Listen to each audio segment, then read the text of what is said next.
शुरुआत में हम वेनेसडे नाम की एक लड़की को देखते हैं जिसका स्कूल में पहला दिन था। इसकी हरकतों और पसंद नापसंद की वजह से ये कोई आम लड़की नहीं लगती थी। स्कूल में आकर जब वो अपने लॉकर को खोलती है तो वहाँ उसे उसका भाई बंधा हुआ मिलता है। वो जैसे अपने भाई को पकड़कर खोलने लगती है तो फौरन उसे कुछ ख्याल आने लगती है, जिसमें वो उन लड़कों को देखती है जिन्होंने उसके भाई को यहाँ बंद किया। वो यहाँ से उन लड़कों के पास जाती है उन्हें सबक सिखाने के लिए, जो पूल में तैरने की प्रैक्टिस कर रही थी। वहाँ वो पूल में बहुत सारी मछलियों को छोड़ देती है जो काटती है। अब सारे बच्चे तो पूल से बाहर आ जाते हैं मगर एक बच्चा नहीं आ पाता और एक मछली उसकी टांग पर काट ले। उसकी हरकत के बाद स्कूल वाले उसे निकाल देते हैं। उसने पहली बार ऐसे नहीं किया था, बल्कि अब से पहले भी वो बहुत सारे स्कूल से निकाली जा चुकी थी, तो इसीलिए उसके माँ बाप उसे एक अकेडमी में ले जा रही थी, क्योंकि वहाँ वेनेसडे जैसे बच्चे ही पढ़ते थे, मतलब कि जिनकी हरकतें सबसे हटके होती थी। और वो वहाँ जाना तो नहीं चाहती थी मगर मजबूरन उसे जाना ही पड़ता है। अकेडमी के पास वाले जंगल का सीन देखते हैं जहाँ एक शिकारी शिकार करने आया था। वो जंगल के काफी अंदर जाकर एक जगह पर बैठकर चाय पीने लगता है, मगर तभी कोई चीज अचानक से आकर उस पर हमला कर देती है और बड़ी बेरहमी से उसे मार देती है। वेनेसडे और उसके माँ बाप अकेडमी पहुंचकर वहाँ के प्रिंसिपल के पास जाते हैं। ये प्रिंसिपल भी वेनेसडे की तरह ही आउटकास्ट होती है। आउटकास्ट में जलपरी, वेयरवुल्व्स, वैम्पायर्स, चुड़ैल और ऐसे लोग शामिल थे जिनमें जादुई ताकतें पाई जाती है, और इस तरह के ही सारे बच्चे इस अकेडमी में पढ़ते हैं। वेनेसडे के साथ जिसने कमरे में रहना था, यानी उसके रूम में, उसने कमरे को काफी रंगीन बनाया हुआ था, इसीलिए सब कुछ वेनेसडे को पसंद नहीं आता, क्योंकि उसे तो बस काला रंग ही पसंद था। यहाँ का सारा माहौल देखकर वो मुंह बना लेती है। तब उसकी रूममेट उससे पूछती है, तुम ठीक हो ना, क्या हुआ तुम्हें? जिस पर उसके डैड जवाब देते हैं, मेरी बेटी बड़ी अजीब है, काफी बोर है और बस इसे तुम जिंदा लाश समझो। अपने डैड की बातें सुनकर वेनेसडे उन्हें घूरने लगती है। अब उसकी रूममेट उसे पूरी अकेडमी घुमा रही थी, तभी एक लड़का वहाँ आकर वेनेसडे से उसकी फेसबुक आईडी मांगता है, जिस पर वो कहती है, मैं कोई भी सोशल मीडिया इस्तेमाल नहीं करती, क्योंकि सोशल मीडिया हड्डियों को सड़ा देने वाली सिर्फ एक बीमारी है और कुछ भी नहीं। जाने से पहले वेनेसडे की मॉम उसे कहती है, अब तुम यहाँ से कभी भाग नहीं पाओ। जिस पर वो कहती है, देख लीजिएगा, मैं आपसे वादा करती हूँ कि जल्दी मैं यहाँ से भाग जाऊंगी। वहाँ से जाते वक्त उसके डैड वहाँ एक हाथ छोड़ देते हैं ताकि वो वेनेसडे पर नजर रख सके। उधर जंगल में जब पुलिस छानबीन करने आती है तो उन्हें उस शिकारी की लाश के टुकड़े अलग अलग जगहों पर पड़े मिलते हैं। ऐसा हादसा वहाँ पहली बार नहीं हुआ था, बल्कि तीसरी बार ऐसा हुआ कि अकेडमी के इस जंगल में कोई मारा गया। और वेनेसडे अपने कमरे की सारी रंगीन चीजें हटा देती है और अपने रूममेट से कहती है, शोर मत करो, कमरे में शांति बनाओ, क्योंकि ये मेरे नॉवल लिखने का वक्त। मगर वो तो गाना लगाकर डांस करने लगती है, जिससे वेनेसडे को गुस्सा आ गया था और वो उसे गाना बंद करने को कहती है। तो वो रूममेट अपने पंजे दिखाकर उसे डराने लगती है, क्योंकि वो थी एक वेयरवुल्फ, मतलब कि आधी इंसान और आधी वुल्फ। तभी इधर एक टीचर आती है जो काफी अच्छी थी और वो वेनेसडे को वेलकम के तौर पर एक फूल गिफ्ट देती। अब अगले दिन जब वेनेसडे कहीं जा रही थी तो उसके डैड का छुड़ा हुआ वो हाथ छुप छुप कर उसे देख रहा था, और फिर तभी उसके ऊपर एक स्टैचू गिरने वाला था, मगर बिल्कुल ठीक वक्त पर एक लड़का जिसका नाम जेवियर है उसे बचा लेता। लेकिन इस हड़बड़ी में वो बेहोश हो गई थी, और जब उसे होश आती है तो बजाय जेवियर का शुक्रिया अदा करने की,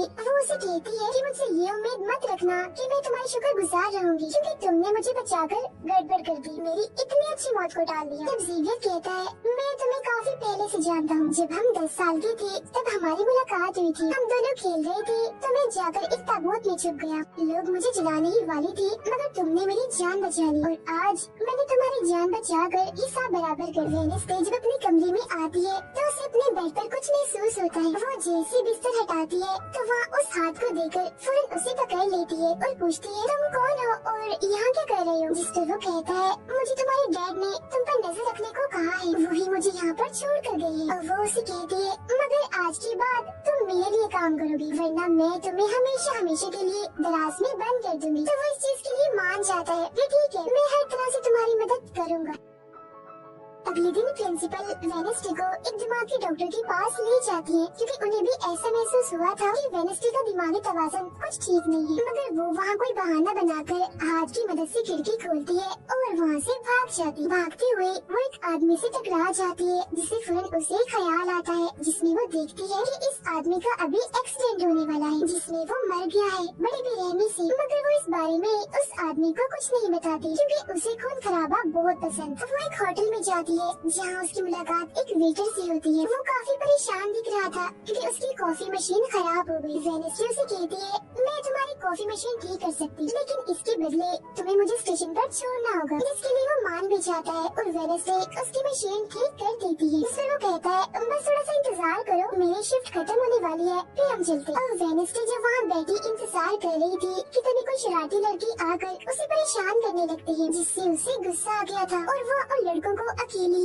काफी मारती है और अच्छा सबक सिखाती है। अब इतनी ही देर में उस वेटर के डैड जो पुलिस ऑफिसर थे वहाँ आ जाते हैं। तोड़फोड़ देखकर जब वो अपने बेटे से इस बारे में पूछते हैं तो वो कहता है कुछ नहीं, बस वो लड़के कस्टमर्स को परेशान कर रहे थे तो इसने उन्हें अच्छा सबक सिखा दिया। तभी यहाँ अकेडमी की प्रिंसिपल भी आ जाती है, उनसे सॉरी बोलकर वेडनेसडे को यहाँ से ले जाती है। रास्ते में वो उस पर काफी गुस्सा करती है कि आखिर तुमने कैसे अकेडमी से भागने की कोशिश की। तभी उन्हें रास्ते में एक एक्सीडेंट हुआ नजर आता है जो उसी आदमी का था जिससे वेडनेसडे टकराई थी, जो देख प्रिंसिपल घबरा जाती है, कहती है मेरी दुआ है ड्राइवर को कुछ ना हुआ हो। जिस पर वेडनेसडे कहती है वो तो मर गया है और उसकी गर्दन भी टूट गई है। फिर अकेडमी में आने के बाद वेडनेसडे गिटार बजाने लगती है। वो काफी अच्छा बजा रही थी, जिसकी धुन प्रिंसिपल के साथ साथ काफी बच्चों को भी पसंद आती है। रूममेट जब कमरे में आती है तो उसकी नजर हाथ पर पड़ती है, जिस बारे में वो वेडनेसडे से पूछती है कि ये क्या चीज है। जिस पर वो जवाब देती है कि ये हमारी एडम फैमिली का एक मेंबर है। अब हम एक अनजान लड़के को देखते हैं जो लाइब्रेरी में जाकर एक किताब से एक सफा फाड़ लेता है जिस पर एक तस्वीर बनी हुई। उधर हाथ वेटर के घर पहुंच जाता है, जिसे देख वो काफी डर गया था और उसे मारने लगता है। फिर हाथ उसे बैठने का इशारा करके उसे वेडनेसडे का नंबर देता है और उसे फोन करने का कहता है। फिर जब वेटर उसे कॉल करता है तो वो कहती है कि हमारी अकेडमी में एक त्योहार मनाया जाने वाला है जहाँ सभी बच्चे आएंगे। मैं वहाँ से भागने वाली हूँ और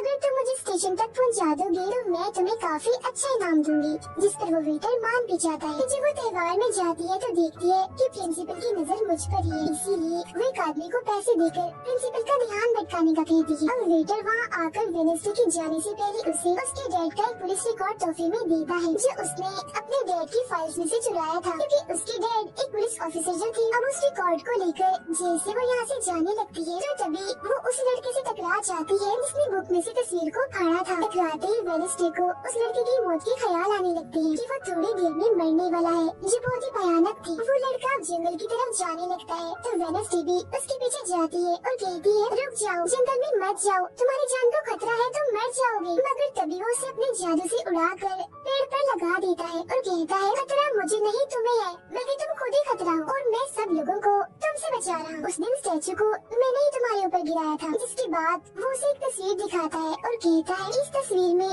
तुम ही हो जिसे मेरी मॉम ने 25 साल पहले बनाया था और ये उस वक्त की बात है जब वो इस अकेडमी में पढ़ती थी। मरने से पहले उन्होंने कहा था कि इस लड़की इन्हें तुम्हें मुझे रोकना होगा, नहीं तो तुम इस अकेडमी के साथ साथ पूरी दुनिया को भी तबाह कर दोगी। वो बस वेडनेसडे को मारने ही वाला था कि तभी एक बड़ा सा मॉन्स्टर आकर उस पर हमला कर देता है और बड़ी ही बेरहमी से उसे मार देता है। इसके बाद हम वेडनेसडे को उसके कमरे में देखते हैं क्योंकि उसने यहाँ से भागने के इरादे को खत्म कर दिया था, क्योंकि अब उसके दिमाग में बहुत सारे सवाल थे, जैसे कि मैं इस दुनिया के लिए खतरा कैसे हूँ, एक मॉन्स्टर ने आखिर मेरी जान क्यों बचाई, और साथ ही उसके डैड के खिलाफ पुलिस रिपोर्ट जिसमें उसके डैड के ऊपर एक कत्ल का इल्जाम था।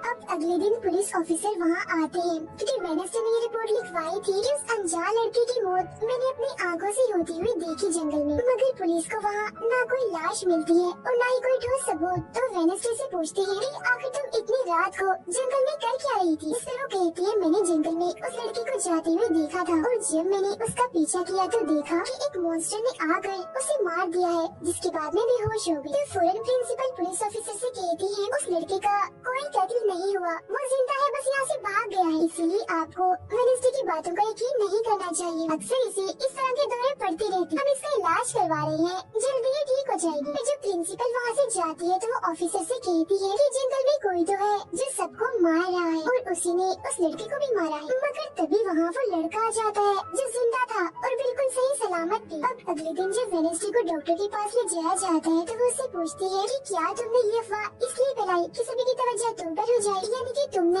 उस लड़के की मौत होते हुए देखा। उस पर वो कहती है मैं जानती हूँ मैंने क्या देखा है, ओके, मुझे तुम्हें बताने की कोई जरूरत नहीं है। अगले दिन उसे पता चलता है कि उसी लड़के को बगैर किसी वजह से अकेडमी से निकाला जा रहा है, इसीलिए वो अपने साथी और साथ को उस लड़के के पीछे लगा देती है। अब प्रिंसिपल के कहने पर वेडनेसडे एक एक्टिविटी में हिस्सा लेती है जिस मकसद के लिए वो एक क्लब ज्वाइन करती है जहाँ उसके साथ सिर्फ एक ही लड़का था जिसके साथ उसकी दोस्ती हो जाती है। जब हाथ उस लड़के के पीछे जाता है तो देखता है कि वो अपना रूप बदल रहा है, जहाँ पहले वो एक बुरा इंसान और फिर अकेडमी के प्रिंसिपल का रूप ले लेता है। जिसके बाद हाथ आकर ये सारी बात वेडनेसडे को बता देता है। अब जब क्लास शुरू होने वाली थी तो जेवियर उसे कहता है कि मेरी 7 वाली सीट खाली है तो तुम यहाँ बैठ जाओ। तो वो उसके साथ आकर बैठ जाती है। जेवियर यहाँ मकड़ी की तस्वीर बना रहा था और फिर अपने जादू से वो उसे जिंदा भी कर देता है, मगर एक ही झटके में वेडनेसडे उसे मार देती है फिर उसकी राख उड़ा देती है। अब एक लड़की जो काफी बदतमीज थी और विलन में थी, उसकी और वेडनेसडे के बीच काफी बहस हो जाती है क्योंकि दोनों ही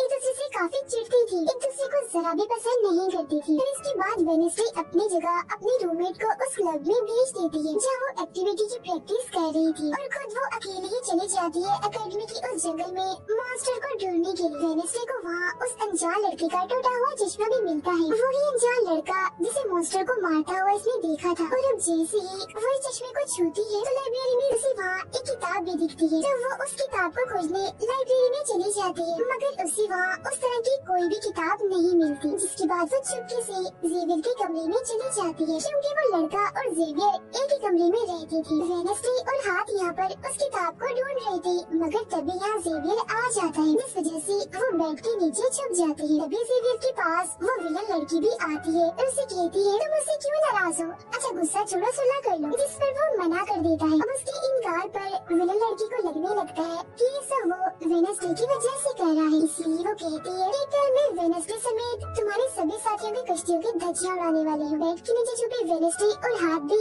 उसकी ये बात सुन लेती। कमरे में वापस आने के बाद वेडनेसडे अपने रूममेट से कहती है कि कल जो कश्तियों की रेस होने वाली है मैं भी उसमें हिस्सा लूँ और कुछ भी हो जाए उस घमंडी लड़की यानी विलन को मैं हरा कर ही रहूंगी। अब अगले दिन जब रेस शुरू होती है तो बताया जाता है कि इस मुकाबले का कोई भी असूल कानून नहीं है, जो भी टीम सबसे पहले गुफा में जाकर झंडे को लाएगी वही टीम जीत जाएगी। जिसकी फौरन बाद गेम शुरू हो जाती है और विलन भी अपनी चालें चलना शुरू कर देती है। वो अपने जलपरी साथी की मदद से एक टीम की कश्ती को तुड़वा देती है, जिससे वो पूरी टीम पानी में गिर जाती है। मगर फिर जब वो जलपरी वेडनेसडे की कश्ती की तरफ आ रही थी तो हाथ उससे पहले ही जाल फेंककर उसे जाल में फंसा लेता है। अब किनारे तक सिर्फ 3 ही टीम्स पहुंच पाती हैं और जब सारे लोग झंडा लेने अंदर जाते हैं तो रूममेट अपने पंजों से जोकर टीम की कश्ती में छेद कर देती है। फिर सभी के साथ वेडनेसडे जब झंडा लेकर आ रही थी तो उसे ख्याल आता जिसमें वो अपनी जैसी लड़की को देखती है जिसके हाथ में किताब थी। होश में आने पर झंडा लेकर वो वापस से कश्ती में चली जाती है। जोकर की कश्ती तो छेद होने की वजह से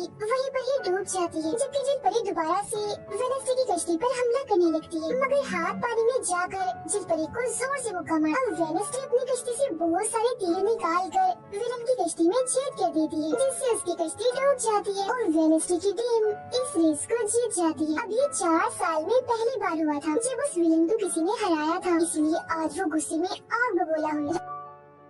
रात के वक्त वेडनेसडे एक स्टैचू के पास जाती है जिसके हाथ में किताब थी। किताब पर लिखी एक पहेली को जैसे ही वो सुलझाती है तो वहाँ एक रास्ता खुल जाता है। जैसे उसके अंदर जाती है तो देखती है कि यहाँ उसकी मॉम डैड के अलावा और भी बहुत सारे लोगों की तस्वीरें लगी हुई है। उसे वहाँ वो किताब भी मिल जाती है जिसकी वो तलाश कर रही थी, मगर जैसे वो उस किताब को वहाँ से लेकर जा रही थी कि तभी अचानक से कोई आकर उस पर हमला कर देता है, जिससे वो बेहोश हो जाती है। अब उसे जैसे होश आती है तो देखती है कि उसे कुछ लोगों ने बंदी बनाया हुआ है जिन्होंने मास्क में लगाए हुए थे, मगर उनकी आवाज सुनते ही वेडनेसडे उन्हें पहचान लेती है और कहती है कि मैंने तुम्हें पहचान लिया है, तुम अपने अपने मास्क हटा सकते हो। असल में ये लोग और कोई नहीं बल्कि विलन और उसके साथी थे। इसी दौरान वो अपनी रस्सी भी खोल चुकी थी और वहाँ से जाने लगती है, मगर जाते जाते वो कहती है तुम सब छोटे बच्चे हो, अगवा करना भी तुम्हें ठीक से नहीं आता। वापस आने के बाद वो उस तस्वीर को किताब पर लगाकर मुकम्मल करती है जिसे उस लड़के ने किताब से फाड़ लिया था और वो उसे पढ़ने लगती है। अब अगले दिन प्रिंसिपल सभी बच्चों को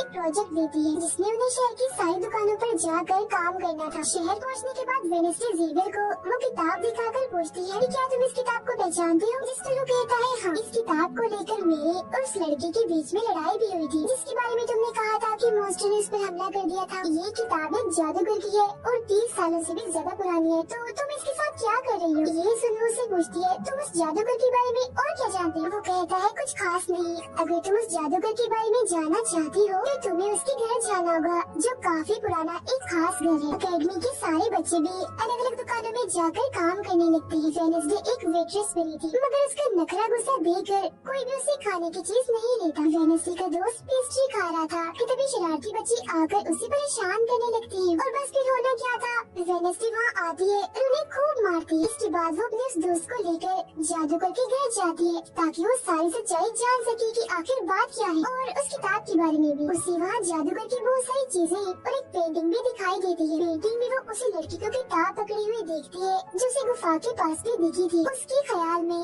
जब उनकी रेस में वेडनेसडे झंडा लेने गई, फिर उसे वहाँ इस पेंटिंग वाली लड़की की किताब भी मिल जाती है, मगर वो खाली थी क्योंकि वो नकली थी। इतनी ही देर में वहाँ एक औरत आती है तो वेडनेसडे उसे असली किताब के बारे में पूछती है, जिस पर वो कहती है कि वो किताब तो चोरी हो गई थी और इस वक्त तुम जहाँ खड़ी हो ये भी उस जादूगर का असली घर नहीं है। इसके बाद वेडनेसडे वेटर से मिलने उसकी होटल जाती है और उससे जादूगर के असली घर के बारे में पूछती है, तो वो उसे असली घर के बारे में बता भी देता है। जहाँ से वेडनेसडे अकेली उस घर में चली जाती है। वहाँ उसे एक बूढ़ा आदमी मिलता है जो उसे कहता है, ये मेरी जगह है, मेरा घर है, निकलो यहाँ से। तभी सुन वेडनेसडे का साथी वो हाथ उसके मुंह पर ही हमला कर देता है, जिससे डरकर वो आदमी वहाँ से भाग जाता है। और वेडनेसडे को यहाँ से कुछ नहीं मिलता, इसीलिए वो यहाँ से जाने लगती है। मगर जब वो दरवाजे से बाहर जाती है तो फौरन उसे ख्याल आता है, जिसमें वो देखती है कि वो जादूगर एक लड़की को चुड़ैल साबित करके इस घर में बंद कर देता है, जहाँ उससे पहले और भी बहुत सारे लोग बंधे हुए थे। ये सारे लोग आउटकास्ट की थी, यानी कोई वेम्पायर था, कोई जलपरी, कोई वेयरवुल्फ तो कोई चुड़ैल। इसीलिए जादूगर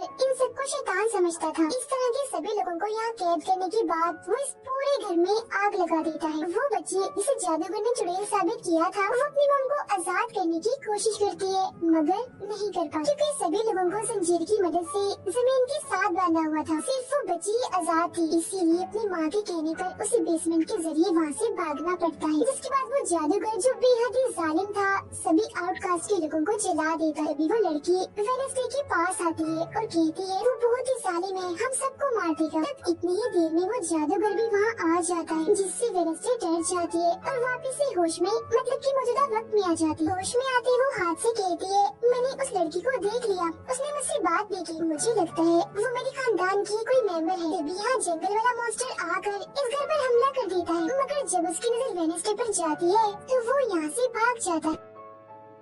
वेडनेसडे और हाथ उसका पीछा करती है, मगर देखते हैं कि मॉन्स्टर के कदमों के निशान तो इंसानी पैरों के निशान में बदल गए। अगले दिन उस जादूगर की मूर्ति को इज्जत के तौर पर एक जगह पर लगाया जाने वाला था, क्योंकि शहर के लोग तो उसे अपना हीरो ही मानते थे। और आज वेडनेसडे को वहाँ गिटार बजाने के लिए बुलाया गया था, लेकिन वो लोग जैसे मूर्ति लगाकर अपना काम करने लगते हैं तो तभी वो हारीली भयंकर मूर्ति को आग लगा देता है, क्योंकि वेडनेसडे के कहने पर उसने पहले ही मूर्ति पर पेट्रोल डाल दिया था। आग देखकर सारे लोग वहाँ से भाग जाते हैं, मगर वेडनेसडे अभी भी वहाँ बैठी गिटार बजा रही होती है। साथ ही वो मूर्ति को जलता हुआ देखकर खुश भी हो रही थी। अब प्रिंसिपल को वेडनेसडे पर ही शक था, मगर उसके खिलाफ प्रिंसिपल के पास कोई सबूत नहीं था। अब जादूगर के जिस पुराने घर में वेडनेसडे गई थी, जहाँ वो बूढ़ा आदमी था, वो अभी भी वहीं रुका हुआ था। मगर तभी वो मॉन्स्टर वहाँ आता है और उस बूढ़े आदमी पर हमला कर देता है। लेकिन मरते मरते वो बूढ़ा आदमी मॉन्स्टर की 2-3 तस्वीरें अपने कैमरा में बना ही लेता है। पुलिस को जब ये खबर मिलती है तो फौरन छानबीन करने पहुँच जाती है, जहाँ उन्हें बूढ़े आदमी के कैमरा से मॉन्स्टर की तस्वीर भी मिल जाती है। अगले दिन हाथ मुर्दा घर जाकर वहाँ लगे कैमरा पर कोई चीज लगा देता है ताकि जो वो करे उसे कोई ना देख सके। फिर वो दरवाजा खोलता है तो वेडनेसडे अंदर आती है। वो यहाँ दरअसल उस बूढ़े आदमी के जख्मों को देखने आई थी जिसे उस मॉन्स्टर ने मारा था। वो बूढ़े आदमी की लाश को देखकर सारा डेटा अपने पास रिकॉर्ड कर लेती है, जबकि हाथ उसकी एक फाइल बनाने में लग जाता है। तभी वहाँ डॉक्टर और पुलिस ऑफिसर भी आ जाते हैं। तब छुपने के लिए वेडनेसडे एक बॉक्स में सो जाती है। जब डॉक्टर उस बॉक्स को खुला हुआ देखते हैं तो फौरन उसे चेक करते हैं, मगर जब वेडनेसडे को उसमें पड़ा हुआ देखते हैं तो उन्हें लगता है कि ये भी एक लाश है, इसीलिए वो उस बॉक्स को बंद करके वहाँ से चले जाते हैं। मगर फिर जब हाथ उसे वहाँ से लेने आता है तो वो कहती है, अच्छा तंग मत करो प्लीज, थोड़ी देर और सुने तो बड़ा मजा आ रहा है। फिर इसके बाद वो अपनी छानबीन से ये पता लगवा लेती है कि वो मॉन्स्टर असल में जिस्म के हिस्सों को इकट्ठा कर रहा है। पर अगले दिन जब वो अकेडमी जाती है तो उसे जेवियर के गर्दन पर किसी के पंजों के निशान दिखते हैं। अब हम जेवियर को एक केबिन से बाहर आता हुआ देखते हैं, और क्योंकि वेडनेसडे को उसके जख्मों पर पहले से ही शक था तो वो भी उसका पीछा करते करते वहाँ आ गई थी। उससे वहाँ पर बहुत सारे मॉन्स्टर की ड्राइंग्स और तस्वीरें दिखती है। एक तो तस्वीर को लेकर जैसे वो वहाँ से जाने लगती है तो तभी जेवियर उसे देख लेता है और जाने से रोक देता है, मगर वेडनेसडे उसका ध्यान भटकाने के लिए उसे बस एक ही बात कह देती है कि क्या तुम आज रात होने वाले डांस पार्टी में मेरे साथ चलोगे। जिसके बाद वो जेवियर की बनाई मॉन्स्टर की ड्राइंग्स ले जाकर पुलिस ऑफिसर को दे देती है, जिस पर वो कहते हैं इसे हम किसी को भी नहीं पकड़ सकते, कोई ठोस सबूत लेकर आओ। अब वेडनेसडे अपनी सारी रिसर्च को अपने दोस्त के सामने रख देती है ताकि वो उसकी मदद कर सके। उनमें से एक ड्राइंग को देखकर उसका दोस्त कहता है कि मैं इस जगह के बारे में जानता हूँ। जिसके बाद वो वेडनेसडे को उस जगह पर ले जाता है जो एक गुफा थी, जिसके अंदर जाकर उन्हें बहुत सारी हड्डियाँ और एक हथकड़ी भी मिलती है। थोड़ा छानबीन करने पर उसे वहाँ एक नोकदार बड़ा सा नाखून भी मिलता है, जिसे वो अपने पास रख लेती है। जिसके बाद वो जेवियर के पेंटिंग वाले केबिन में जाती है और डस्टबिन से एक कपड़ा जिस पर खून लगा हुआ था उसे निकाल कर अपने पास रख लेती है। जैसे वो वहाँ से जाने लगती है तो तभी वहाँ जेवियर आ जाता है और उसे पूछता है तुम यहाँ मेरे केबिन में क्या कर रही हो। उसकी बात डालकर वो उसे पूछती है ये जो चोट तुम्हारी गर्दन पर है ये तुम्हें कैसे लगी। तो वो बताता है कि पिछले कुछ दिनों से ये मॉन्स्टर मेरे सपनों में आ रहा है, इसलिए मैं इसकी ड्राइंग्स बनाता हूँ। मगर एक दिन मैंने अपने जादू पर से कंट्रोल खो दिया और ड्राइंग के अंदर से मॉन्स्टर की पंजे ने निकलकर मुझे नोच लिया। लेकिन अब क्योंकि वेडनेसडे उस पर शक कर रही थी इसलिए वो उस पर काफी गुस्सा करता है और फौरन उसे यहाँ से जाने का कहता है। अब वेडनेसडे वो खून लगा कपड़ा और नाखून जाकर पुलिस ऑफिसर को दे देती है और कहती है ये लो ठोस सबूत और बस DNA टेस्ट करवा लो। मेरे ख्याल से इतना सबूत काफी होगा, है ना। वो अपने दोस्त के पास जाती है और कहती है कि डांस पार्टी में जाने के लिए हमारे साथ कोई नहीं है, तो हम ऐसा करते हैं डांस पार्टी में नहीं जाते बल्कि गुफा में जाकर मॉन्स्टर को ढूंढते। जिसके बाद रात को वेडनेसडे अपने दोस्त के साथ जंगल में जाने की तैयारी कर रही थी, मगर तभी उसके दरवाजे पर वेटर तैयार होकर आता है क्योंकि हाथ में उसे वेडनेसडे की तरफ से डांस पार्टी में चलने की दावत भेजी थी। अब क्योंकि वेटर काफी खुश था तो वेडनेसडे उसका दिल तोड़ना नहीं चाहती थी, इसीलिए वो अपनी गुफा में जाने वाले प्लान को खत्म करके वेटर के साथ पार्टी में जाने का फैसला करती है। जब वेडनेसडे वहाँ से जाने लगती है तो उसका दोस्त वहाँ आता है तो वो उसे कहती है आई एम सॉरी मैं पार्टी में जा रही हूँ, हम ऐसा करते हैं कल गुफा में जाएंगे। लेकिन उसका दोस्त बगैर बताए अकेला ही उस गुफा में चला जाता है। उधर पार्टी में सारे लोग आकर काफी एंजॉय कर रहे थे। सब लोग अपने अपने साथी को लेकर पार्टी में आए हुए थे, जहाँ जेवियर अपने साथ उस विलन लड़की को लाया था। लेकिन जब वेडनेसडे वेटर के साथ वहाँ आती है तो उन दोनों को साथ देकर जेवियर जलने लगता है। जब सब लोग डांस कर रहे थे तो वेडनेसडे की डांस करने के स्टाइल से सारे लोग काफी हैरान रह जाते हैं क्योंकि वो काफी अजीब तरह से डांस कर रही थी। उधर जंगल में वेडनेसडे का दोस्त भी पहुँच गया था और छुपकर मॉन्स्टर के आने का इंतजार कर रहा था, मगर तभी वहाँ कोई आता है और उस गुफा में धमाका करके भाग जाता है। जेवियर लगातार उन दोनों को देखकर जल रहा था, इसलिए वो विलन लड़की से कहता है कि तुम अपना लॉकेट उतारो और अपने जेल परी से मेरे लिए मदद मांगो ताकि मैं वेडनेसडे को भूल जाऊँ। जिस दिन विलन लड़की भड़क जाती है और उसे कहती है कि तुम तो पहले ये कहते फिर रहे थे कि मैंने अपने जेल परी से तुम्हें अपने काबू में किया है और अब तुम्हें किसी को बुलाने के लिए मेरी ही मदद चाहिए। तभी बाहर शरारती लड़कों का ग्रुप टैंकर लेकर आता है और डांसिंग क्लब के पंप में वो बड़ा सा पाइप लगा देते हैं और फिर तभी अचानक उस पार्टी में खून की बारिश होने लगती है क्योंकि जो टैंकर वो शरारती लड़के लाए थे जिसका पाइप उन्होंने लगाया था उसमें दरअसल खून था। ये देख सारे लोग घबरा जाते हैं और पार्टी से भागने लगते हैं, मगर वेडनेसडे वहीं खड़ी रहती है क्योंकि उसे तो अब और मजा आ रहा था क्योंकि वो बारिश खून की नहीं बल्कि कलर की थी जिसमें वो काफी एंजॉय कर रही थी। तभी वेडनेसडे को ख्याल आता है जिसमें वो देखती है कि उसका दोस्त अकेला ही जंगल में चला गया है जहाँ वो मुसीबत में है, उसकी जान खतरे में है, इसीलिए वो जंगल की तरफ उसे बचाने के लिए भाग जाती है। उसके दोस्त के पीछे दरअसल वो मॉन्स्टर पड़ गया था जिससे बचकर वो भाग रहा था। वो मॉन्स्टर एक बार उस पर हमला करता ही है कि तभी वेडनेसडे उसे ढूंढते हुए वहाँ आ जाती है। तब मॉन्स्टर उसे देखकर वहाँ से भाग जाता है। वो अपने दोस्त को बेहोश पड़ा हुआ देखकर काफी घबरा जाती है। इतनी ही देर में उसकी टीचर भी उसका पीछा करते करते वहाँ आ गई थी, जिसके बाद उसके दोस्त को हॉस्पिटल ले जाया जाता है और वेडनेसडे खुद वापस अपने अकेडमी में आ जाती है जहाँ वो अपने डैड पर लगे इल्जाम को समझाने की कोशिश कर रही थी कि आखिर सच क्या। अकेडमी में सारे माँ बाप अपने बच्चों से मिलने आते हैं क्योंकि आज मीटिंग थी। प्रिंसिपल सबको बताती है कि वेडनेसडे की दोस्त की हालत में सुधार हो रहा है। कुछ दिन के बाद ठीक होकर वो वापस आ जाएगा। मगर दूर खड़ी वेडनेसडे अपने रूममेट को बताती है कि ये झूठ है, वो तो कोमा में है बेचारा। तभी यहाँ दोनों के माँ बाप आ जाते हैं और ये उनसे मिलने चली जाती है। वेडनेसडे अपने मॉम डैड को बताती है कि जब से आपने मुझे यहाँ छोड़ा है मेरे ऊपर बहुत सारे हमले हुए हैं। अब इन सभी को अपनी अपनी फैमिली से मिलता हुआ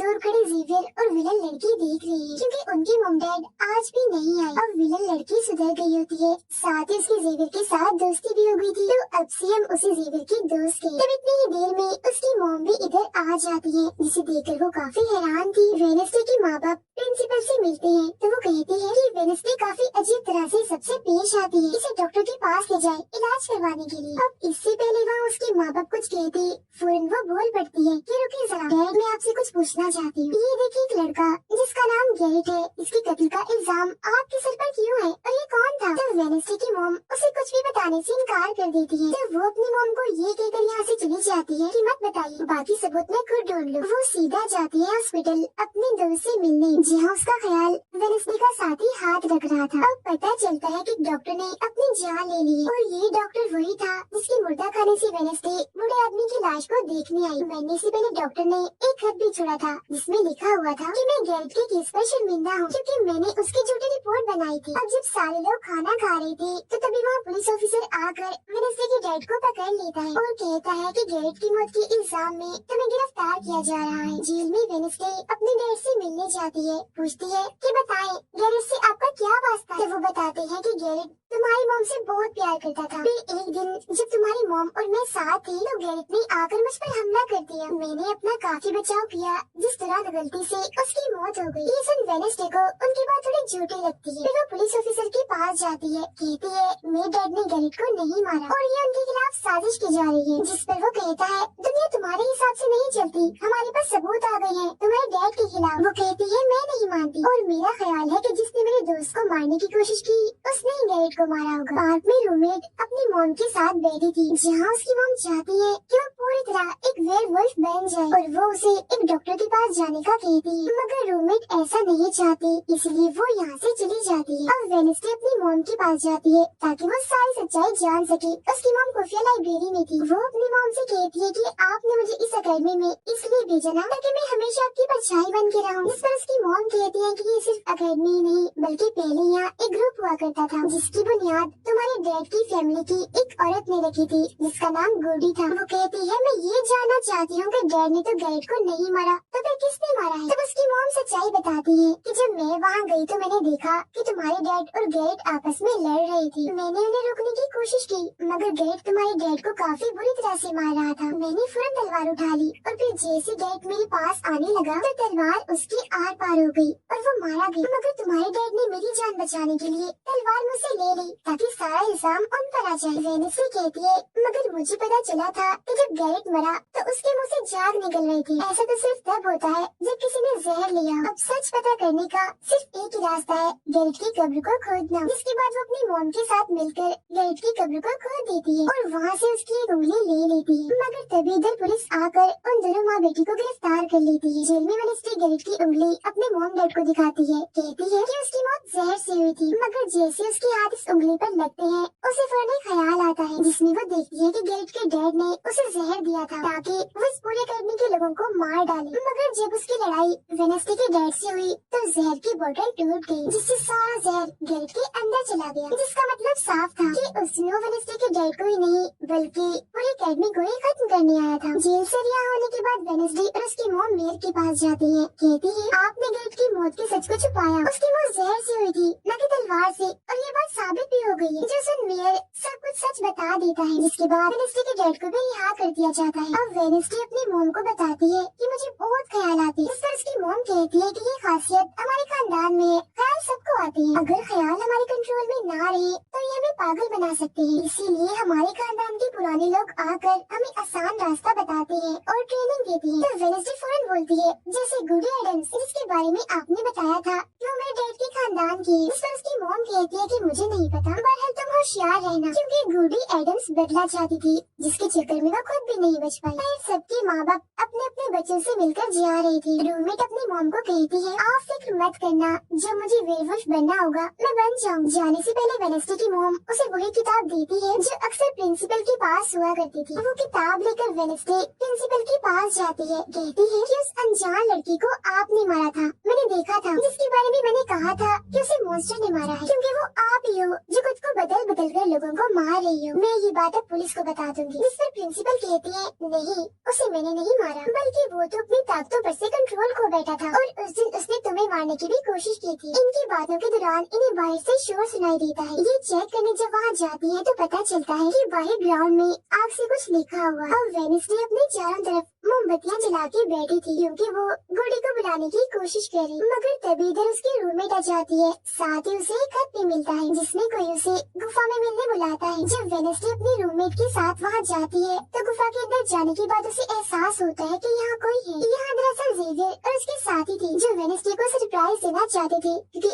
आज उसकी बर्थडे थी। यहाँ वेडनेसडे को एक लाइन लिखी हुई दिखती है कि जब मैं लौटूंगा तो शोले बरसेंगे। इसे जैसे वो हाथ लगाती है तो उसे ख्याल आता है जिसमें वो उसी लड़की से मिलती है जो अक्सर उसे नजर आया करती थी, और ये और कोई नहीं बल्कि गुडी ही है। वो वेडनेसडे को एक महल दिखाकर कहती है कि अगर तुम्हें उस जादूगर के बारे में जानना है तो तुम्हें इस महल को ढूंढकर यहाँ आना होगा। कि जब वो ग्राउंड में खड़ी उस लाइन को देख रही थी जहाँ आग से कुछ लिखा था तो तभी उसके पास ज़ेवियर आता है जिससे वो बात नहीं करती क्योंकि नाराज थी। उसे लग रहा था कि हो न हो ज़ेवियर ही वो मॉन्स्टर है। फिर वो अपने दोस्त के पास हॉस्पिटल जाती है जो अभी भी बेड पर था और उसकी हालत भी खराब थी, इसीलिए वो उसे कोई बात नहीं कर पाती। और वेडनेसडे अपने दोस्त वेटर से मिलने जाती है और उसे उस महल जो गुडी ने दिखाया था उसकी तस्वीर दिखाकर पूछती है कि क्या तुम इस जगह के बारे में जानते हो, जिस पर वो मना कर देता। अब यहाँ तो उसका काम नहीं हुआ, इसीलिए वो उस तस्वीर को लेकर ज़ेवियर के पास जाती है और उससे भी वही सवाल करती है कि क्या तुम इस जगह के बारे में जानते हो, मगर तभी उसकी नजर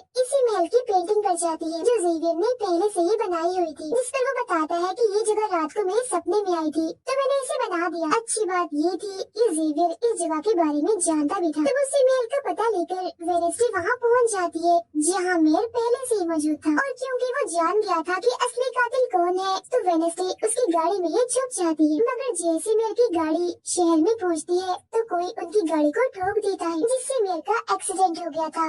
वो काफी जख्मी हो जाते हैं, उनकी हालत मरने वाली हो गई। फिर अब रात के वक्त वेडनेसडे वेटर और अपने रूममेट के साथ उसी महल में आती है। यहाँ उसे ऐसा महसूस होता है जैसे कोई इधर रह रहा है क्योंकि मोमबत्तियाँ गर्म थी और ये कमरा बिल्कुल साफ था। इतनी ही देर में वो मॉन्स्टर भी यहाँ आ जाता है जिससे बचने के लिए ये लोग छुप जाते हैं। ये लोग देखते हैं कि जिन जिन लोगों पर मॉन्स्टर ने हमला किया था उनके जिस्म के कटे हुए हिस्से यहाँ पर पड़े हुए हैं। अब वेडनेसडे अपने दोस्तों को मॉन्स्टर से बचाना चाहती थी, इसीलिए वो उन्हें यहाँ से ले जाती है। ये वेटर के घर जाते हैं जहाँ जैसे उसकी डेड आती है तो वेडनेसडे उन्हें कहती है कि मैं आपको कुछ दिखाना चाहती हूँ, क्योंकि वो पुलिस ऑफिसर जो थे वो जब उन्हें महल में ले जाती है तो वहाँ पर कुछ भी नहीं था। मतलब जिस्म के कटे हुए हिस्से जो पहले यहाँ पर रखे हुए थे अब वो वहाँ पर नहीं पड़े थे, जिससे पुलिस ऑफिसर को गुस्सा आ जाता है और वो कहते हैं कि आज के बाद तुम मेरे बेटे से नहीं मिलोगी। अब जब वेडनेसडे अकेडमी आती है तो वहाँ उसे प्रिंसिपल मिलती है जो कहती है कि तुम्हें मैंने कहीं भी जाने से मना किया था मगर तुमने मेरी बात ना मानकर अच्छा नहीं किया। जिस पर वो जवाब देती है, मैं सच का पता लगाने गई थी इसलिए मैं माफी नहीं मांगूंगी, मैंने कुछ गलत नहीं किया है। जिसके बाद वो प्रिंसिपल को एक पेंटिंग भी दिखाती है जिसमें वो जादूगर था और वेडनेसडे खुद थी। बताती है कि इसलिए वो अनजान लड़का मुझे मारना चाहता था क्योंकि उसे लग रहा था कि अकेडमी के लिए मैं खतरा हूँ, मगर खतरा दुश्मन कातिल तो कोई और ही है, जबकि मैं तो इस अकेडमी और सबको बचाना चाह रही हूँ तो मुझे एक मौका मिलना चाहिए। प्रिंसिपल कहती है नहीं, तुम कहीं नहीं जाओगे, आगे से ऐसी कोई भी गलती की तो मैं तुम्हें अकेडमी से निकाल दूंगी। और वहाँ से वो ये कहकर चली जाती है। जब अपने कमरे में वापस आती है तो देखती है कि रूममेट अपना सामान पैक कर रही है क्योंकि वो यहाँ से जा रही है। वो गुस्से में वेडनेसडे से कहती है कि तुम्हें सिर्फ अपना काम ही निकलवाना आता है, ये चाहे इसके लिए तुम्हारे दोस्तों की जान क्यों न चली जाए, आज वो अजीब सा मॉन्स्टर हमें भी मार देता। जिसके बाद वो यहाँ से चली जाती है। अब वेडनेसडे बिल्कुल अकेली रह गई थी, इसीलिए कमरे में एक जगह बैठ कर वो उस बॉक्स को देखने लगती है जो वो जादूगर के महल से चुरा कर लाई थी। उसे बॉक्स के नीचे एक खत मिलता है जिसमें वेडनेसडे की अपनी ही बहुत सारी तस्वीरें होती है। जो देख वो कहती है, मेरी एडम्स फैमिली, जादूगर, मॉन्स्टर और मैं शायद किसी न किसी तरीके से जुड़े हुए हैं। और जब ये बात मेयर को पता चली तो किसी ने उनका मुंह बंद कर दिया। मगर मैं चुप नहीं बैठूंगी और तुम जो कोई भी हो, मैं तुम्हें ढूंढ लूंगी। देखना। अब मेयर की मौत हो गई थी और जब उन्हें दफनाया जा रहा था तो वेडनेसडे वहाँ आती है और सोचने लगती है कि कातिल यहाँ आए लोगों में से कोई है। मगर तभी उसे जंगल में कोई दिखता है। वो पीछे करती है तो पता चलता है कि और कोई नहीं बल्कि उसका अंकल है। अंकल बताते हैं कि मेरे ऊपर चोरी का इल्जाम है, तो कुछ वक्त के लिए मुझे छुप के रहना होगा। तो वेडनेसडे उन्हें एक केबिन में छुपा देती है और मॉन्स्टर की तस्वीर दिखाकर पूछती है कि आप इसके बारे में कुछ जानते हैं। इस पर वो कहते हैं, मैं ज्यादा कुछ तो नहीं जानता। अगर तुम्हें इसके बारे में जानना है तो तुम्हें खुफिया लाइब्रेरी में जाना होगा। वहाँ एक तिजोरी में डायरी है जिसमें इस मॉन्स्टर के बारे में सब लिखा है। आधी रात को वेडनेसडे उस लाइब्रेरी में जाती है जहाँ जेवियर पहले से ही मौजूद था। तभी उसे कहती है, जहाँ मॉन्स्टर से हमला हुआ है वहाँ तुम पाए गए हो, तो हो ना हो मॉन्स्टर तुम ही हो। मगर वो उसकी बात को अनसुनी करके यहाँ से चला जाता है। तभी इधर उसके अंकल आते हैं। ये मिलकर डायरी को ढूंढ लेते हैं जिसमें इस मॉन्स्टर के बारे में सब कुछ लिखा था कि ये मॉन्स्टर किसी के कंट्रोल में भी आ सकता है। और फिर बस ये अपने मालिक के कहने पर ही काम करता है। रात के वक्त वो अपने साथी हाथ को कहती है कि मैं वेटर से मिलने जा रही हूँ, तब तक तो मेरी डायरी का ख्याल रखना। ये जब वेटर के साथ गुफा के अंदर जाती है तो देखती है कि यहाँ उसने गुफा को सजाया हुआ है क्योंकि वो उसे शादी के लिए पूछने वाला था। वापिस आकर वेडनेसडे देखती है कि उसके कमरे का सारा सामान इधर उधर बिखरा पड़ा है और उसकी डायरी कोई चुरा कर यहाँ से ले गया है। फिर जैसे वो अपने साथी हाथ को देखती है तो घबरा जाती है क्योंकि उसकी हथेली में किसी ने चाकू आर पार कर दिया था और अब उसमें जान नहीं थी, वो मर गया था। फिर वो हाथ को लेकर जल्दी से अपने अंकल के पास आती है और दुखी होती हुई कहती है, प्लीज अंकल कैसे भी करके हाथ को जिंदा कर दीजिए। तब अंकल बार बार बिजली के झटके उसे देते हैं जिससे वो जिंदा हो जाता है। वो उसे पूछती है, अच्छा तुम पर हमला किसने किया था? जिस पर इशारों से वो बताता है कि मैंने नहीं देखा क्योंकि हमला पीछे से हुआ था। जिस पर वेडनेसडे गुस्से से भर जाती है, कहती है चाहे कुछ भी हो जाए मैं उसे नहीं छोड़ूंगी, वो जो भी है। और वो प्रिंसिपल को आकर कहती है, किसी ने मेरे कमरे में तोड़ फोड़ कर दी है, साथ ही को इस डायरी को भी चुरा कर ले गया है। वो कहती है, वो डायरी तो खुफिया लाइब्रेरी में थी तो तुम्हारे पास कैसी आई? तुम ऐसी हरकतें मत करो, ये अकेडमी को बंद करना पड़े, ऐसा मैं होने नहीं दूंगी। फिर जब वेडनेसडे वहाँ से जा रही थी तो तभी उसके पास उसके साथी आते हैं और उसे जानकारी देते हैं कि गैरेट, जिसकी मौत का इल्जाम तुम्हारे डैड पर था, उसकी मॉम को किसी ने डबोकर मारा था और मरने से पहले उनकी सारी प्रॉपर्टी एक डॉक्टर ने हथिया ली थी। डॉक्टर नाम सुनकर वेडनेसडे को दिमागी डॉक्टर पर शक होता है, इसीलिए वो सीधा उनके पास जाती है। कहती है कि मैं जानती हूँ आपके अंदर गैरेट की मॉम की आत्मा है जो सबसे अपनी मौत का बदला लेना चाहती है। अब बस कर दो, तुम्हारा खेल खत्म हुआ। इसके बाद वो यहाँ से चली जाती है। ये सारी बातें सुन डॉक्टर को जरा भी समझ नहीं आती कि क्या बोल रही थी, इसीलिए वो फौरन प्रिंसिपल को कॉल करती है। कहती है वेडनेसडे आई थी, उसका बर्ताव काफी अजीब था, उल्टी उल्टी बातें कर रही थी वो। अब तभी यहाँ मॉन्स्टर आ जाता है जो डॉक्टर पर हमला करके उन्हें मार देता है। अब डॉक्टर तो मर गई थी, इसीलिए वेडनेसडे की शक की सुई अब जेवियर पर आ जाती है, इसीलिए वो उससे मिलने उसके केबिन में जाती है। यहाँ उसे मरे हुए लोगों का सामान भी मिलता है जिससे उसका शक और पक्का हो जाता है। अब तभी इधर पुलिस भी आकर जेवियर को पकड़ लेती है क्योंकि पुलिस को यहाँ पर वेडनेसडे ने ही बुलाया था। अब जब वेडनेसडे कमरे में आती है तो उसकी रूममेट वापस आ गई थी। कहती है, तुम्हारा और मेरा कोई ताल्लुक है, मैं तुम्हारे साथ रहना चाहती हूँ, मैंने तुम्हें और हाथ को बहुत याद किया। फिर इसके बाद वेडनेसडे वेटर के पास जाती है जहाँ उसे फिर से कुछ ख्याल आने लगते हैं जिनमें वो देखती है कि मॉन्स्टर और कोई नहीं बल्कि वेटर ही है जिसे वो पसंद करती है। मगर फिलहाल वो उसे कुछ नहीं कहती, उसे एक जगह पर लाती है और फिर कहती है कि जेवियर को तो फंसाया जा रहा है जबकि असली मॉन्स्टर तो तुम ही हो। मगर वो इसके लिए बार बार मना करता है। तभी यहाँ वेडनेसडे के सारे दोस्त भी आ जाते हैं और वेटर को पकड़कर कुर्सी से बांध देते हैं। अब वेडनेसडे उस पर जुल्म करना चाहती है मगर उसके दोस्त ऐसा करना नहीं चाहते, इसीलिए वो यहाँ से चले जाते हैं। फिर जैसे ही वो वेटर को मारने के लिए आगे बढ़ती है कि तभी वेटर के डैड पुलिस ऑफिसर यहाँ आ जाते हैं और वेडनेसडे को गिरफ्तार कर लेते हैं। हालांकि वो उन्हें कहते भी है कि असली कातिल आपका बेटा है, वही मॉन्स्टर है ये, मगर वो उसकी एक नहीं सुनते। फिर जब वो यहाँ से जा रही थी तो वेटर उसके पास आता है, कहता है कैसा लगा हारना? अभी तो और भी बहुत कुछ होना बाकी है बच्चों। जिसके बाद प्रिंसिपल भी वेडनेसडे को कह देती है कि तुमने सारी हदें पार कर दी, इसीलिए तुम्हें एकेडमी से निकाला जा रहा है। लेकिन अभी भी वो बार बार एक ही बात कह रही थी कि वेटर ही असली मॉन्स्टर है, मगर फिर भी वो उसकी एक नहीं सुनती और जाने का कहती है। तब आखिरी बार वेडनेसडे जेवियर से मिलने जाती है जो जेल में बंद था और उससे नाराज भी था क्योंकि वेडनेसडे ने उसे पुलिस के हवाले किया था। हालांकि वो उसे बताती भी है कि मॉन्स्टर वेटर है और उसने मेरे जरिए तुम्हें फंसाया है। वो उसकी एक नहीं सुनता, कह देता है कि सारी मुसीबत की जड़ तुम हो, अगर तुम ये एकेडमी छोड़ के चली जाओगी तो कुछ भी गलत नहीं होगा। ये बात सुनने के बाद वो एक सेकंड भी नहीं रुकती और यहाँ से चली जाती है। वो अपने कमरे में आकर अपना सारा सामान पैक करती है, जिसके बाद वो सभी से आखिरी मुलाकात करती है। सबसे आखिर में वो अपने दोस्त से मिलने हॉस्पिटल में जाती है, कहती है मैं तो जा रही हूँ, तुम अपना ख्याल रखना और हाँ बाहर मत निकलना,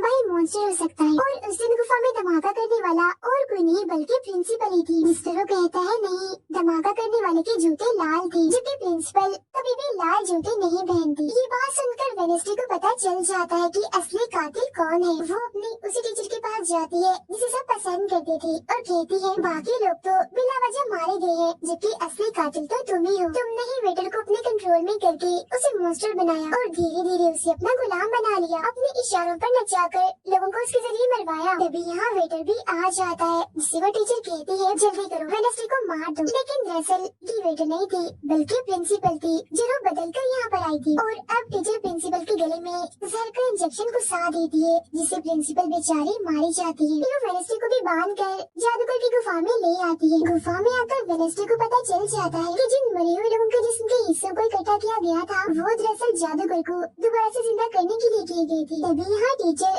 जो असली विलन थी वेडनेसडे को बताती है कि जब गुडी ने जादूगर को मारा था तो गुडी ने अपने खून से जादूगर की कब्र पर एक ताला लगा दिया था और अब जादूगर को जिंदा करने के लिए हमें गुडी की फैमिली मतलब एडम्स फैमिली के किसी इंसान का खून चाहिए, साथ ही पूरे चांद की रात भी हो। और अब हमें ये सुनहरे मौका मिल गया है जादूगर को जिंदा करने का, क्योंकि एडम्स फैमिली से तुम हो और आज पूरे चांद की रात भी है, हम तुम्हारा खून लेंगे। जिसके बाद टीचर वेडनेसडे के हाथ पर कट लगा देती है, जिससे उसका खून निकलने लगता है। फिर वो उसके खून से जादूगर की कब्र का ताला खोल देती है और फिर अगले ही पल जादूगर भी जिंदा होकर अपनी कब्र से बाहर आ जाता है। बाहर आते ही वो वेडनेसडे को चाकू मार देता है, जिससे वो जख्मी हो जाती है। इसके बाद वो एकेडमी को खत्म करने के लिए चला जाता है। अब तभी यहाँ गुडी एडम्स आती है और वेडनेसडे को बिल्कुल ठीक कर देती है, मतलब कि उसकी जख्म, और कहती है मैंने तुम्हें ठीक तो कर दिया है मगर अब की बाद मैं तुम्हें नजर नहीं आऊंगी। जंगल के रास्ते से जब वेडनेसडे जा रही थी तो तभी उसके सामने वेटर आ जाता है। उसे टीचर कंट्रोल कर रही थी, इसीलिए वो मॉन्स्टर बनकर उस पर हमला कर देता है। वो बस उसे मारने ही वाला था कि तभी यहाँ एक वेयरवुल्फ आ जाती है जो और कोई नहीं बल्कि रूममेट थी जो आज पहली बार वेयरवुल्फ बनी थी, वो भी सिर्फ वेडनेसडे को बचाने के लिए। यहाँ वेयरवुल्फ और मॉन्स्टर के बीच काफी खतरनाक लड़ाई होती है, जिसमें वेयरवुल्फ मॉन्स्टर पर भारी पड़ रही थी और उसे काफी मारती है, अच्छा मजा चखाती है। इसके बाद वेडनेसडे जादूगर से लड़ने उसे रोकने के लिए एकेडमी में आ जाती है, जहाँ वेडनेसडे को बचाने के लिए जेवियर पहुँच जाता है। अब जैसे जादूगर जेवियर को मारने वाला था तो तभी सामने वेडनेसडे आ गई थी और वो बेचारी खुद जख्मी हो जाती है, मगर फिर भी वो जेवियर को कहती है कि तुम यहाँ से जाओ और बाकी एकेडमी वालों को बाहर निकालो, क्योंकि ये हम जैसे आउटकास्ट के लोगों को नहीं छोड़ेगा। जिसके बाद वो फिर से खड़ी हो जाती है, उसके हाथ में तलवार भी थी जिसकी मदद से वो जादूगर से लड़ती है, मगर जादूगर काफी ताकतवर था इसीलिए वो उसके सामने नहीं टिक पाती। वो बस उसे मारने ही वाला था कि तभी इधर जेवियर की दोस्त आकर जादूगर का ध्यान भटका देती है, जिस दौरान मौका देकर वेडनेसडे उठती है और तलवार के एक टुकड़े को जादूगर के दिल के आर पार कर देती है, क्योंकि ऐसा उसे गुडी एडम्स ने करने को कहा था। जी हाँ, जादूगर एक बार फिर सिमट जाता है और उन्हें उसका जिस्म जलने लगता है और राख बनकर उठ जाता है। जादूगर के मरते ही यहाँ वो टीचर आ जाती है जिसके हाथ में गेंद थी, जिसे वेडनेसडे पर तान देती है क्योंकि वो उसे मारना चाहती है, मगर तभी यहाँ वेडनेसडे का दोस्त भी आ गया था जिसके पास बहुत सारी मधुमक्खियाँ थी। वो उन सभी मधुमक्खियों को टीचर पर छोड़ देता है, जिससे उसका भी काम तमाम हो जाता है। जब वेडनेसडे अपने मिशन में कामयाब होकर बाहर आती है जहाँ सारे लोग खड़े थे, तो वो वहाँ अपने रूममेट को भी देखती है जो अब वेयरवुल्फ से अपने असली रूप में आ गई थी। यहाँ वो दोनों पहली बार गले मिलती है, मगर हैरत अब वेडनेसडे को कोई भी ख्याल नहीं आ रहा था। कुछ वक्त के बाद वेडनेसडे अपना नॉवल भी पूरा कर लेती है, मगर वो इसका एंड नहीं करती, यानी कि उसे खत्म नहीं करती और आगे बस एक सवालिया निशानी छोड़ देती है। वो जेवियर से मिलने जाती है जहाँ वो उसे गिफ्ट देता है जिसमें मोबाइल था। वो इस गिफ्ट को ले तो लेती है मगर कुछ नहीं कहती और वहाँ से चली जाती है। फिर जब वो अपने गाड़ी में थी तो उसके पास मैसेज आता है जिसमें उसकी कुछ तस्वीरें थी और साथ ही ये मैसेज भी था कि मैंने तुम पर नजर रखी हुई है, जिससे वो सोच में पड़ जाती है कि टीचर तो मर गई है, मगर अब उसके बाद ही कौन है जो सब कर रहा है। इसी सोच में वो अपने घर के लिए निकल जाती है। जिसके बाद हम पुलिस की गाड़ी को देखते हैं जिसमें वो वेटर को बांधकर कहीं ले जा रही थी, क्योंकि उन्हें भी पता चल गया था कि यही असली मॉन्स्टर है, इसे बस कोई कंट्रोल करता है। मगर तभी अचानक से वेटर दोबारा मॉन्स्टर बन जाता है और सभी पुलिस वालों को मार देता है। इसका मतलब ये था कि टीचर की तरह अभी भी कोई है जो इसे कंट्रोल कर रहा है और वो लोगों को मरवाता रहेगा इसके जरिए। और ये अनजान इंसान वही हो सकता है जिसने वेडनेसडे को मैसेज किया, यानी कि अभी भी कोई है जो अकेडमी को बंद करवाने में लगा है और मॉन्स्टर के जरिए खून खराबा कत्ल होना आम ही रहेगा। और इसी के साथ ही ये सीजन इधर ही खत्म हो जाता है।